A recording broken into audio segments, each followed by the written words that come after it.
how to handle objections. I'm just sitting here in Wiltshire, the sunny Wiltshire in England, and reflecting on a sales call that I had early this morning, with a potential client who now is a client in the States. And you know, the key objection really that so many salespeople hear, in the thousands of salespeople that I've worked with and trained and worked amongst and coached, and myself as well as a salesperson, the key objection, the number one, really is, I want to think about it. That maybe objection, right? That's the one. That's the one that creates the conflicting forces within a salesperson. And I've felt that so often, you know. The offer is made to do business together, and the client says, yeah, I'll think about that. Just let me think about that. Or can I think about that? And it's so easy to jump straight in and say, well, what do you want to think about?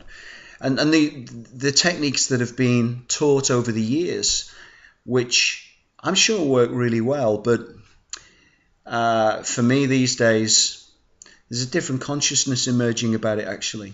You know, the techniques over the years are, okay, well, let's just recap. Are you happy with this? Are you happy with this? Are you happy with this? And I get that.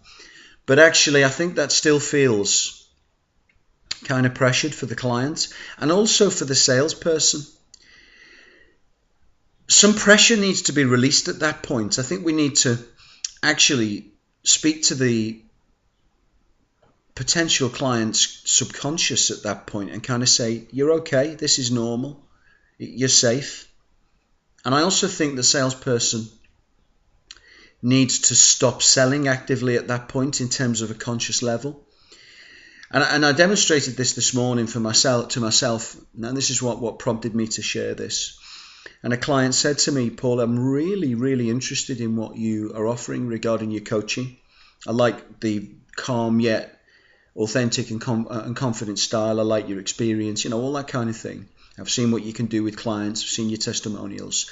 I just need to think about it. Just need to kind of sleep on it and come back to you. Can I do that?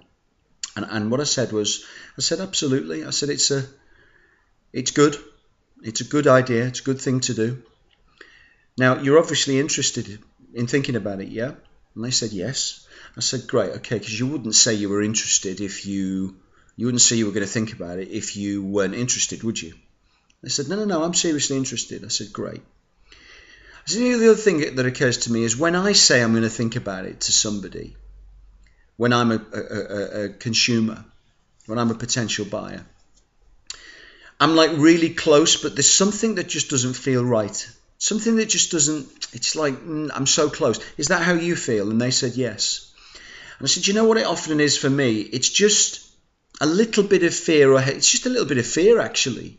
Is it the right decision? Am I making a mistake? Is that how you feel? And they said, yeah, I do feel like that. I said, look, no problem at all. I understand how you feel. What we'll do is let's get started. And what I promise you is that you'll get my best. You'll get my 100% commitment. You get my availability. I'll have your interests at heart. And you'll get a return on your investment. And I'll satisfy every one of the things that you've asked me to do. And I'm here all the time for you. And don't worry, we're going to work together. It's not going to be easy.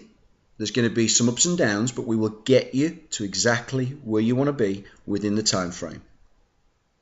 Now, I'm ready to commit to you. Will you trust me with your business? Let's do some business. And that little fear that you're feeling, I totally respect it. I promise I'll hold your hand all the way through, and we'll get you to where you need to be on your sales goals. So let's get started. What do you say? And they said, you know what, Paul, thanks for that little nudge, words to that effect, and for not pressuring me. I perhaps needed a little nudge, but you have reassured me. Okay, let's do it. And then we completed the transaction. Now, that's maybe not in keeping with sales theory, maybe not in keeping with techniques, and I'm sure others say it more eloquently than I, but it's directly from this morning's experience working with a client, and I just wanted to share it with you. So that's a little bit on how to handle objections. And what I see is the ultimate one I want to think about it. And if you'd like to get some more thoughts on this approach to sales, and you want to have a little look and see if there's any value I can offer you, then you can head over to stresslesssales.com. That's stresslesssales.com, which is also, I've got a Facebook page, which is Stressless Sales. And I'm Paul Atherton. That's Paul Atherton.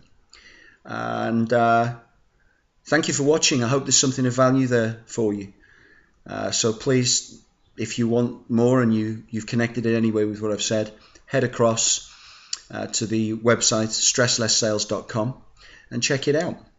There's plenty more sales tips like this, which is all for free on my daily editions of Sold, Sales One-Liners Daily.